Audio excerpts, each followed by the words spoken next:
ಆತ್ಮೀಯ ವಿದ್ಯಾರ್ಥಿಗಳೇ, ನಾನು ನಿಮ್ಮ ಕನ್ನಡ ಸಹಾಯಕ ಪ್ರಾಧ್ಯಾಪಕ ಎಸ್ ಸಿದ್ದೇಗೌಡ. ಇಂದಿನ ಈ ವಿಡಿಯೋದಲ್ಲಿ ಸೂರಂ ಯಕ್ಕುಂಡಿಯವರ ಪರಿಚಯವನ್ನು ಮಾಡಿಕೊಳ್ಳೋಣ. ಸೂರಂ ಯಕ್ಕುಂಡಿಯವರು ಕನ್ನಡದ ಶ್ರೇಷ್ಠ ಕಥನ ಕವನಗಳ ಕವಿ ಹಾಗೆಯೇ ಸಾಹಿತಿ ಎಂದು ಪ್ರಸಿದ್ಧಿಯನ್ನು ಪಡೆದುಕೊಂಡಿರುವಂತಹವರು. ಇವರು ಹೆಚ್ಚಾಗಿ ಕನ್ನಡ ಸಾಹಿತ್ಯದಲ್ಲಿ ರಚನೆ ಮಾಡಿರುವಂತಹದ್ದು ಕಥನ ಕವನಗಳನ್ನು.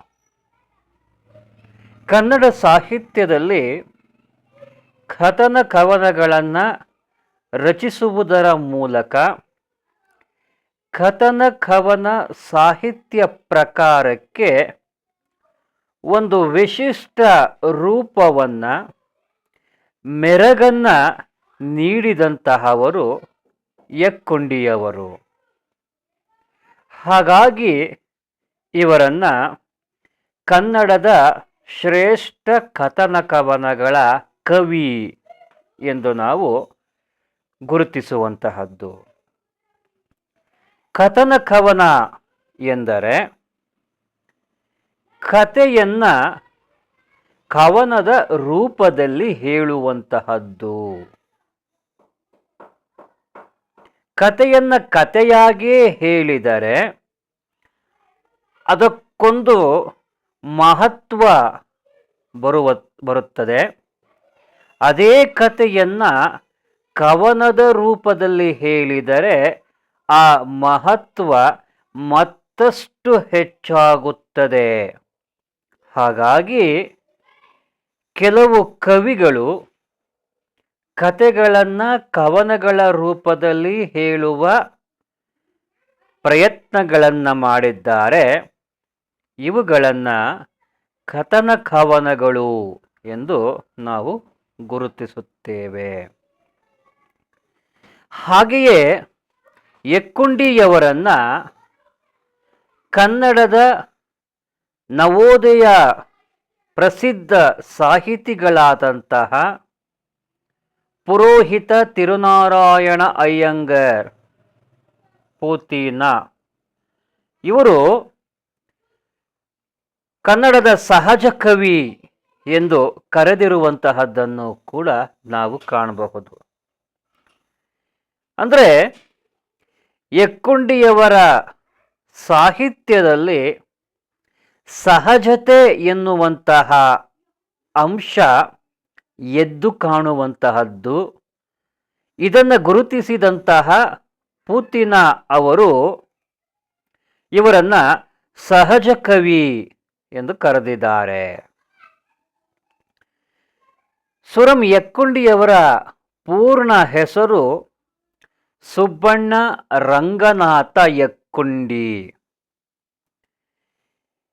ಇವರ ಮೂಲ ಮನೆತನದ ಊರು ಯಾವುದು ಎಂದರೆ ಕಲಬುರಗಿ ಜಿಲ್ಲೆಯ ಮಣ್ಣೂರು. ಅಂದರೆ ಇವರ ಮೂಲ ವಂಶಜರು ನೆಲೆಸಿದ್ದಂತಹದ್ದು ಕಲಬುರಗಿಯ ಮಣ್ಣೂರಿನಲ್ಲಿ. ಅಲ್ಲಿಂದ ರಾಣಿಬೆನ್ನೂರಿಗೆ ಇವರ ತಂದೆ ವಲಸೆ ಬಂದು ಅಲ್ಲಿ ಶಿಕ್ಷಕ ವೃತ್ತಿಯನ್ನು ಮಾಡ್ತಾರೆ. ಹಾಗಾಗಿ ಸೂರಂ ಯಕ್ಕುಂಡಿ ಜನಿಸಿದ್ದಂತಹದ್ದು ಕೂಡ ರಾಣಿಬೆನ್ನೂರಿನಲ್ಲೇ. ಆದರೆ ಇವರ ಮನೆತನದ ಮೂಲ ವಂಶಜರು ಮಾತ್ರ ಇದ್ದಂತಹದ್ದು ಕಲಬುರಗಿಯ ಮಣ್ಣೂರಿನಲ್ಲಿ ಎನ್ನುವ ವಿಚಾರವನ್ನು ನಾವು ಗಮನದಲ್ಲಿ ಇಟ್ಟುಕೊಳ್ಳಬೇಕಾಗ್ತದೆ. ಇವರು ಜನವರಿ 20, 1923ರಲ್ಲಿ ಜನಿಸಿದ್ದಾರೆ. ಹಾವೇರಿ ಜಿಲ್ಲೆಯ ರಾಣಿಬೆನ್ನೂರಿನಲ್ಲಿ. ಇವರ ತಂದೆ ರಂಗಾಚಾರ್ಯ ಯಕ್ಕುಂಡಿ. ಮೊದಲೇ ಹೇಳಿದ ಹಾಗೆ ರಾಣಿಬೆನ್ನೂರಿಗೆ ವಲಸೆ ಬಂದು ಅಲ್ಲಿ ಶಿಕ್ಷಕ ವೃತ್ತಿಯನ್ನ ಮಾಡುತ್ತಿದ್ದಂತಹವರು. ಇವರ ತಾಯಿಯ ಹೆಸರು ರಾಜಕ್ಕ. ಈ ರಂಗಾಚಾರ್ಯ ಯಕ್ಕುಂಡಿ ಮತ್ತು ರಾಜಕ್ಕ ದಂಪತಿಗಳ ಸುಪುತ್ರರಾಗಿ ಸುರಂ ಯಕ್ಕುಂಡಿಯವರು ಜನಿಸಿರುವಂತಹದ್ದನ್ನ ನಾವು ಕಾಣಬಹುದು. ಇವರಿಗೆ 5 ವರ್ಷ ಇದ್ದಂತಹ ಸಂದರ್ಭದಲ್ಲಿ ಇವರ ತಂದೆಯಾದ ರಂಗಾಚಾರ್ಯ ಯಕ್ಕುಂಡಿಯವರು ನಿಧನರಾಗ್ತಾರೆ. ಪರಿಣಾಮ ಚಿಕ್ಕಂದಿನಲ್ಲೇ ಸಂಸಾರದ ಭಾರವನ್ನು ಹೊರಬೇಕಾದಂತಹ ಪರಿಸ್ಥಿತಿ ಸುರಂ ಯಕ್ಕುಂಡಿಯವರಿಗೆ ಬರುತ್ತದೆ ಎನ್ನುವಂತಹದ್ದು. ಹಾಗಾಗಿ ಸಂಸಾರದ ಭಾರದ ನೊಗವನ್ನ ಹೆಗಲ ಮೇಲೆ ಹೊತ್ತಂತಹ ಸುರಂ ಯಕ್ಕುಂಡಿಯವರು ಆ ಸಂಸಾರ ಎನ್ನುವ ಬಂಡಿಯನ್ನು ಸಾಗಿಸುವುದಕ್ಕಾಗಿ ಕಾಯಕವನ್ನು ಮಾಡಬೇಕಾದಂತಹ ಪರಿಸ್ಥಿತಿ ಅವರಿಗೆ ಎದುರಾಗುತ್ತದೆ. ಹಾಗಾಗಿ ಸುರಂ ಯಕ್ಕುಂಡಿಯವರು ಸವಣೂರಿನ ಶ್ರೀ ಸತ್ಯಬೋಧ ಸೇವಾ ಸಂಘದವರು ನಡೆಸುತ್ತಿದ್ದಂತಹ ವಾಚನಾಲಯದ ಪುಸ್ತಕಗಳನ್ನು ಮನೆ ಮನೆಗೆ ತಲುಪಿಸುವಂತಹ ಕಾಯಕವನ್ನು ಇವರು ಮಾಡುವುದಕ್ಕೆ ಆರಂಭಿಸುತ್ತಾರೆ. ಆ ಮೂಲಕ ಗಳಿಸಿದಂತಹ ಸಂಪಾದನೆಯಲ್ಲಿ ಸಂಸಾರದ ನೊಗವನ್ನು ಎಳೆಯಬೇಕಾದಂತಹ ಪರಿಸ್ಥಿತಿ ಸುರಂ ಯಕ್ಕುಂಡಿಯವರದಾಗಿತ್ತು. ಈ ರೀತಿ ವಾಚನಾಲಯದ ಪುಸ್ತಕಗಳನ್ನು ಮನೆ ಮನೆಗೆ ತಲುಪಿಸುವ ಕಾಯಕವನ್ನು ಮಾಡುವ ಆ ಸಂದರ್ಭದಲ್ಲಿ ಯಕ್ಕುಂಡಿಯವರಿಗೆ ಒಂದು ಒಳ್ಳೆಯ ಅವಕಾಶ ಲಭ್ಯವಾಗುವಂತಹದ್ದು. ಅಂದರೆ ಪುಸ್ತಕಗಳನ್ನು ಪುಕ್ಕಟ್ಟೆಯಾಗಿ ಓದುವ ಅವಕಾಶ ಅವರಿಗೆ ಲಭ್ಯವಾಗ್ತದೆ. ಇದರಿಂದ ಜ್ಞಾನಾರ್ಜನೆಯನ್ನು ಗಳಿಸಿಕೊಳ್ಳಿಕ್ಕೂ ಕೂಡ ಯಕ್ಕುಂಡಿಯವರಿಗೆ ಸಾಧ್ಯವಾಗುವಂತಹದ್ದು. ಈ ಕಾರಣ ಯಕ್ಕುಂಡಿಯವರಿಗೆ ಶಿಕ್ಷಣದ ಕಡೆಗೆ ಒಲವು ಉಂಟಾಗುತ್ತದೆ. ವಿದ್ಯಾಭ್ಯಾಸವನ್ನು ಮಾಡಬೇಕು, ಓದಬೇಕು, ಓದಿ ಏನಾದರೂ ಸಾಧಿಸಬೇಕು ಎನ್ನುವಂತಹ ಒಲವು ಯಕ್ಕುಂಡಿಯವರಿಗೆ ಉಂಟಾಗುವಂತಹದ್ದು. ಹಾಗಾಗಿ ಅವರು ಶಾಲೆಯನ್ನು ಸೇರ್ತಾರೆ. ತಮ್ಮ ಪ್ರಾಥಮಿಕ ಶಿಕ್ಷಣವನ್ನು ಹುಬ್ಬಳ್ಳಿಯಲ್ಲಿ ಪೂರೈಸುವಂತಹದ್ದು.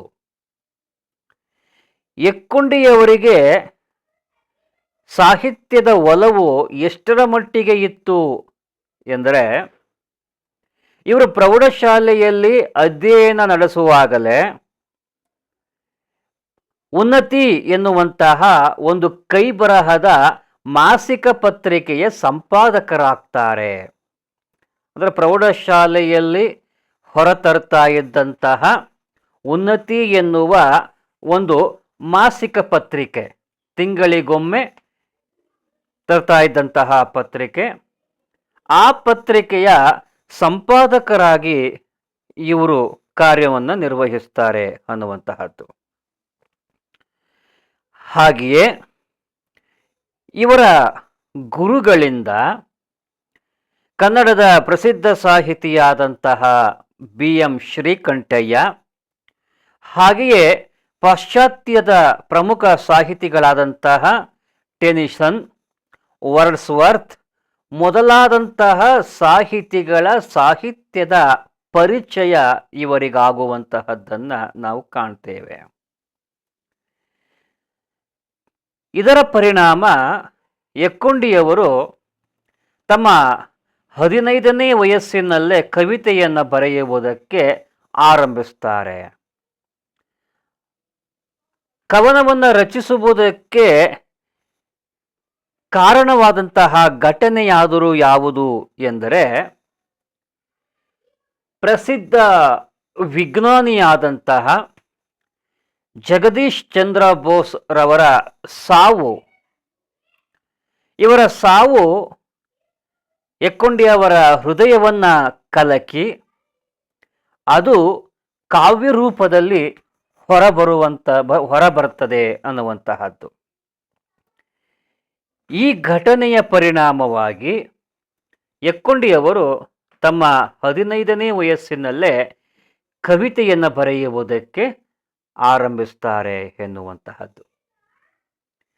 ಈ ವಿಚಾರವನ್ನು ಗಮನಿಸಿದಾಗ ನಮಗೆ ವಾಲ್ಮೀಕಿಯ ವಿಚಾರ ನೆನಪಿಗೆ ಬರುವಂತಹದ್ದನ್ನು ಕಾಣಬಹುದು. ವಾಲ್ಮೀಕಿಯವರು ಕೂಡ ರಾಮಾಯಣವನ್ನು ಬರೆಯುವುದಕ್ಕೆ ಕಾರಣವಾದಂತಹ ಘಟನೆ ಪಕ್ಷಿಯ ಸಾವು. ಅಂದರೆ ಪಕ್ಷಿಯ ಸಾವಿನ ಶೋಕ ಶ್ಲೋಕವಾಗಿ ಪರಿವರ್ತನೆಯಾಗಿ ಇಡೀ ರಾಮಾಯಣದ ಕೃತಿಯ ರಚನೆಗೆ ಕಾರಣವಾದಂತಹದ್ದನ್ನು ನಾವು ಕಾಣ್ತೇವೆ. ಅದೇ ರೀತಿ ಜಗದೀಶ್ ಚಂದ್ರ ಬೋಸ್ರವರ ಸಾವು ಸುರಂ ಎಕ್ಕೊಂಡಿಯವರ ಕವನ ರಚನೆಗೆ ಕಾರಣವಾಗಿರುವಂತಹದ್ದನ್ನು ನಾವು ಕಾಣ್ತೇವೆ ಎನ್ನುವಂತಹದ್ದು. ಇದಾದ ಮೇಲೆ ಕನ್ನಡದ ನಾಡ ಹಬ್ಬ ರಾಜ್ಯೋತ್ಸವಕ್ಕಾಗಿ ಹುಬ್ಬಳ್ಳಿಗೆ ಬರ್ತಾ ಇದ್ದಂತಹ ದ.ರಾ ಬೇಂದ್ರೆ, ವಿ.ಕೃ. ಗೋಕಾಕ್, ಶಂಭಾ ಜೋಶಿ, ಬೆಟಗೇರಿ ಕೃಷ್ಣ ಶರ್ಮಾ ಇವರೇ ಮೊದಲಾದ ಕನ್ನಡದ ಪ್ರಸಿದ್ಧ ಸಾಹಿತಿಗಳ ಪರಿಚಯ ಎಕ್ಕೊಂಡಿಯವರಿಗಾಗ್ತದೆ. ಇವರ ಪರಿಚಯವಾದುದರ ಪರಿಣಾಮ ಎಕ್ಕೊಂಡಿಯವರಿಗೆ ಕಾವ್ಯದಲ್ಲಿ ಆಸಕ್ತಿ ಮತ್ತಷ್ಟು ಹೆಚ್ಚಾಗುವಂತಹದ್ದು. ಇವರು ಮಹಾರಾಷ್ಟ್ರದ ಸಾಂಗ್ಲಿಯ ವಿಲ್ಲಿಂಗ್ಟನ್ ಕಾಲೇಜಿನಲ್ಲಿ BA ಪದವಿಯನ್ನು ಪಡೆದುಕೊಳ್ತಾರೆ. ಆ ವಿಲ್ಲಿಂಗ್ಟನ್ ಕಾಲೇಜಿನಲ್ಲಿ BA ಪದವಿಯನ್ನು ಮಾಡುವಂತಹ ಸಂದರ್ಭದಲ್ಲೇ ಚಾಸರ್, ಶೇಕ್ಸ್ಪಿಯರ್, ಜೇಮ್ಸ್ ಬ್ಯಾರಿ ಮೊದಲಾದ ಪಾಶ್ಚಾತ್ಯ ಸಾಹಿತಿಗಳ ಸಾಹಿತ್ಯದ ಓದನ್ನ ಇವರು ಮಾಡುವಂತಹದ್ದನ್ನು ನಾವು ಕಾಣ್ತೇವೆ. ಆ ಮೂಲಕ ಎಕ್ಕೊಂಡಿಯವರು ಪಾಶ್ಚಾತ್ಯ ಸಾಹಿತ್ಯದ ಅರಿವನ್ನ ಪಡೆದುಕೊಂಡು ಸಾಹಿತ್ಯದ ಬಗೆಗೆ ತಮಗಿದ್ದಂತಹ ಆಸಕ್ತಿಯನ್ನ ಇನ್ನಷ್ಟು ಹೆಚ್ಚಿಸಿಕೊಳ್ಳುವಂತಹದ್ದನ್ನು ಕೂಡ ನಾವು ಕಾಣ್ತೇವೆ. ಹಾಗೆಯೇ ಪೇಜಾವರ ಸದಾಶಿವರಾಯರ ವರುಣನಿಗೆ ಆಹ್ವಾನ ಎನ್ನುವ ಕವನವನ್ನು ಓದಿ ಅದರಿಂದ ಎಕ್ಕೊಂಡಿಯವರು ಪ್ರಭಾವಿತರಾಗಿರುತ್ತಾರೆ. ಇದರ ಜೊತೆಗೆ ಗಂಗಾಧರ ಚಿತ್ತಾಲ, ಹೊರದರಾಜ ಉಯಿಲಗೋಳ, ರಾಯ ಧಾರವಾಡ್ಕರ್, VG ಭಟ್ ಇವರೇ ಮೊದಲಾದ ಸ್ನೇಹಿತರ ಜೊತೆಗೂಡಿ ವರುಣಕುಂಜ ಎನ್ನುವಂತಹ ಒಂದು ಬರಹಗಾರರ ಬಳಗವನ್ನು ಕೂಡ ಆರಂಭಿಸ್ತಾರೆ. ಈ ಬರಹಗಾರರ ಬಳಗದ ಪ್ರಮುಖ ಉದ್ದೇಶ ಪ್ರತಿ ವಾರ ಸಾಹಿತ್ಯಿಕ ಚರ್ಚೆಗಳನ್ನು ನಡೆಸುವಂತಹದ್ದು. ಈ ರೀತಿ ವರುಣಕುಂಜ ಬರಹಗಾರರ ಬಳಗದ ಅಡಿಯಲ್ಲಿ ಪ್ರತಿ ವಾರ ಸಾಹಿತ್ಯಿಕ ಚರ್ಚೆಗಳನ್ನು ನಡೆಸುವುದರ ಮುಖಾಂತರ ಸಾಹಿತ್ಯದ ಬಗೆಗೆ ಅಪಾರವಾದಂತಹ ಆಸಕ್ತಿಯನ್ನು ಸುರಂ ಎಕ್ಕುಂಡಿಯವರು ಬೆಳೆಸಿಕೊಳ್ಳುವಂತಹದ್ದನ್ನು ನಾವು ಕಾಣಬಹುದಾಗಿದೆ. ವಿಲ್ಲಿಂಗ್ಟನ್ ಕಾಲೇಜಿನಲ್ಲಿ ಓದುವಂತಹ ಸಂದರ್ಭದಲ್ಲೇ ಇವರ ಪ್ರಥಮ ಕವನ ಸಂಕಲನ ಸಿದ್ಧವಾಗ್ತದೆ. ಸಂತಾನ ಎನ್ನುವಂತಹ ಕವನ ಸಂಕಲನ. ಇವರ ಈ ಪ್ರಥಮ ಕವನ ಸಂಕಲನ ಸಂತಾನವನ್ನ ರಂಶ್ರೀ ಮುಗಳಿಯವರು 1953ರಲ್ಲಿ ಪ್ರಕಟಿಸುವಂತಹದ್ದನ್ನು ಕಾಣ್ತೇವೆ. ಆನಂತರ ವಿಲ್ಲಿಂಗ್ಟನ್ನಿನ ಕಾಲೇಜಿನಲ್ಲಿ BA ಪದವಿಯನ್ನು ಪಡೆದುಕೊಂಡ ತರುವಾಯ ಹೈದರಾಬಾದಿನಲ್ಲಿ CI ಎನ್ನುವಂತಹ ಉನ್ನತ ಶಿಕ್ಷಣವನ್ನು ಸುರಂ ಯಕ್ಕುಂಡಿಯವರು ಪಡೆದುಕೊಂಡು ಆನಂತರ ವಾಪಸ್ಸು ಬರುತ್ತಾರೆ. ವಾಪಸ್ಸು ಬಂದು ಬಂಕಿಕೂಡ್ಲದ ಆನಂದಾಶ್ರಮ ಪ್ರೌಢಶಾಲೆಯಲ್ಲಿ ಶಿಕ್ಷಕರಾಗಿ ತಮ್ಮ ವೃತ್ತಿಯನ್ನು ಆರಂಭಿಸ್ತಾರೆ. ಪ್ರೌಢಶಾಲೆಯಲ್ಲಿ ಶಿಕ್ಷಕರಾಗಿ ಸೇವೆಯನ್ನು ಸಲ್ಲಿಸಿ ಮುಖ್ಯೋಪಾಧ್ಯಾಯರಾಗಿಯೂ ಕೂಡ ಸೇವೆಯನ್ನು ಸಲ್ಲಿಸಿ 35 ವರ್ಷಗಳ ಕಾಲ ಸೇವೆ ಸಲ್ಲಿಸಿ ಆನಂತರ ವೃತ್ತಿಯಿಂದ ಸುರಂ ಯಕ್ಕುಂಡಿಯವರು ನಿವೃತ್ತರಾಗುವಂತಹದ್ದನ್ನು ಕಾಣ್ತೇವೆ. ಇನ್ನು ಸುರಂ ಯಕ್ಕುಂಡಿಯವರ ಸಾಹಿತ್ಯ ಕೃಷಿಯನ್ನು ನೋಡುವುದಾದರೆ, ಅಂದರೆ ಕನ್ನಡ ಸಾಹಿತ್ಯಕ್ಕೆ ಸುರಂ ಯಕ್ಕುಂಡಿಯವರು ಕೊಡುಗೆಯಾಗಿ ನೀಡಿರುವಂತಹ ಕೃತಿಗಳ ವಿಚಾರವನ್ನು ನೋಡುವುದಾದರೆ, ಇವರು ಶ್ರೀ ಆನಂದ ತೀರ್ಥರು ಎನ್ನುವಂತಹ ಒಂದು ಖಂಡಕಾವ್ಯವನ್ನು ಕನ್ನಡ ಸಾಹಿತ್ಯಕ್ಕೆ ಕೊಡುಗೆಯಾಗಿ ನೀಡಿರುವಂತಹದ್ದು. ಇವರು ರಚಿಸಿರುವಂತಹ ಕವನ ಸಂಕಲನಗಳು ಹಾವಾಡಿಗರ ಹುಡುಗ, ಮತ್ಸ್ಯಗಂಧಿ, ಬೆಳ್ಳಕ್ಕಿಗಳು, ಕಥನ ಕವನ, ಬಕುಲದ ಹೂವುಗಳು, ಗೋಧಿಯ ತೆನೆಗಳು ಇವೇ ಮೊದಲಾದಂತಹ ಅನೇಕ ಕವನ ಸಂಕಲನಗಳನ್ನು ಕನ್ನಡ ಸಾಹಿತ್ಯಕ್ಕೆ ಕೊಡುಗೆಯಾಗಿ ನೀಡಿರುವಂತಹದ್ದನ್ನು ನಾವು ಕಾಣುತ್ತೇವೆ. ಹಾಗೆಯೇ ಯಕ್ಕುಂಡಿಯವರು ರಚಿಸಿರುವಂತಹ ಕಥಾ ಸಂಕಲನ ನೆರಳು. ಇವರು ರಚಿಸಿರುವಂತಹ ವಿಮರ್ಶಾ ಕೃತಿ ಪೂತಿ ನರಸಿಂಹಾಚಾರ್ಯರು.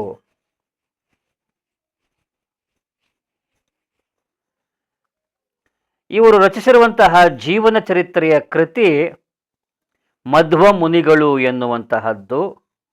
ಹಾಗೆಯೇ ಇವರ ಲೇಖನ ಸಂಕಲನಗಳನ್ನು ಒಳಗೊಂಡಂತಹ ಕೃತಿ ಪಂಜುಗಳು. ಇವರು ಅನುವಾದಿಸಿರುವಂತಹ ಕೃತಿಗಳು ಅಂತ ಹೇಳಿದರೆ 2 ರಷ್ಯನ್ ಕಾದಂಬರಿಗಳು, ಹಾಗೆಯೇ ಪ್ರತಿಬಿಂಬ ಎನ್ನುವಂತಹದ್ದು ಇವರ ಅನುವಾದಿತ ಕೃತಿಗಳು. ಇದಲ್ಲದೆ ಸುರಂ ಯಕ್ಕುಂಡಿಯವರು ರಚಿಸಿರುವಂತಹ ಇತರ ಕೃತಿಗಳಾವುವು ಎನ್ನುವುದನ್ನು ನೋಡುವುದಾದರೆ, ಲೆನಿನ್ನರ ನೆನಪಿಗಾಗಿ, ನವ್ಯ ಕವಿತೆ, ವರುಣಕುಂಜ, ತಾಳತಂಬೂರಿ ಇವು ಇವರ ಇತರ ಕೃತಿಗಳಾಗಿದ್ದಾವೆ. ಇಷ್ಟೆಲ್ಲ ಸಾಹಿತ್ಯಿಕ ಕೊಡುಗೆಗಳನ್ನು ನೀಡಿರುವಂತಹ ಸುರಂ ಯಕ್ಕುಂಡಿಯವರಿಗೆ ಲಭ್ಯವಾಗಿರುವಂತಹ ಪ್ರಶಸ್ತಿ ಮತ್ತು ಗೌರವಗಳ ಪಟ್ಟಿಯನ್ನು ನೋಡೋಣ. ಇವರ ಲೆನಿನ್ನರ ನೆನಪಿಗಾಗಿ ಎನ್ನುವಂತಹ ಕೃತಿಗೆ 1970ರಲ್ಲಿ ಸೋವಿಯತ್ ಲ್ಯಾಂಡ್ ನೆಹರು ಪ್ರಶಸ್ತಿ ಲಭ್ಯವಾಗಿದೆ. ಹಾಗೆಯೇ ಇವರ ಮತ್ಸ್ಯಗಂಧಿ ಎನ್ನುವ ಕವನ ಸಂಕಲನಕ್ಕೆ ಕರ್ನಾಟಕ ಸಾಹಿತ್ಯ ಅಕಾಡೆಮಿಯ ಬಹುಮಾನ 1975ರಲ್ಲಿ ದೊರೆತಿರುವಂತಹದ್ದು. ಹಾಗೆಯೇ 1982ರಲ್ಲಿ ಕರ್ನಾಟಕ ಸಾಹಿತ್ಯ ಅಕಾಡೆಮಿಯ ಗೌರವ ಪ್ರಶಸ್ತಿ ಕೂಡ ಲಭ್ಯವಾಗಿದೆ. ಇನ್ನು ಇವರ ಬೆಳ್ಳಕ್ಕಿಗಳು ಎನ್ನುವ ಕೃತಿಯ ಹಸ್ತಪ್ರತಿಗೆ ಮುದ್ದಣ್ಣ ಸ್ಮಾರಕ ಬಹುಮಾನ 1982ರಲ್ಲಿ ಲಭ್ಯವಾಗಿರುವಂತಹದ್ದು. ಹಾಗೆಯೇ ಇವರ ಬಕುಲದ ಹೂವುಗಳು ಎನ್ನುವಂತಹ ಕೃತಿಗೆ 1992ರಲ್ಲಿ ಕೇಂದ್ರ ಸಾಹಿತ್ಯ ಅಕಾಡೆಮಿ ಪ್ರಶಸ್ತಿ ಲಭ್ಯವಾಗಿದೆ. ಇದರ ಜೊತೆಗೆ ಕೆಲ ಕಾಲ ರೋಮನ್ ವಿಶ್ವವಿದ್ಯಾನಿಲಯದ ಸಂದರ್ಶಕ ಪ್ರಾಧ್ಯಾಪಕರಾಗಿಯೂ ಕೂಡ ಸೇವೆಯನ್ನು ಸಲ್ಲಿಸಿರುವಂತಹದ್ದು ಇವರಿಗೆ ಲಭ್ಯವಾಗಿರುವಂತಹ ಗೌರವಗಳಲ್ಲಿ ಒಂದು. ಇಂತಹ ಸುರಂ ಯಕ್ಕುಂಡಿಯವರು ಆಗಸ್ಟ್ 20, 1995ರಲ್ಲಿ ಇಹಲೋಕವನ್ನು ತ್ಯಜಿಸಿರುವಂತಹದ್ದನ್ನು ನಾವು ಕಾಣ್ತೇವೆ ಎನ್ನುವಂತಹದ್ದು. ಇದಿಷ್ಟು ಸುರಂ ಯಕ್ಕುಂಡಿ ಅವರ ಒಂದು ಪರಿಚಯ. ಎಲ್ಲರಿಗೂ ವಂದನೆಗಳು.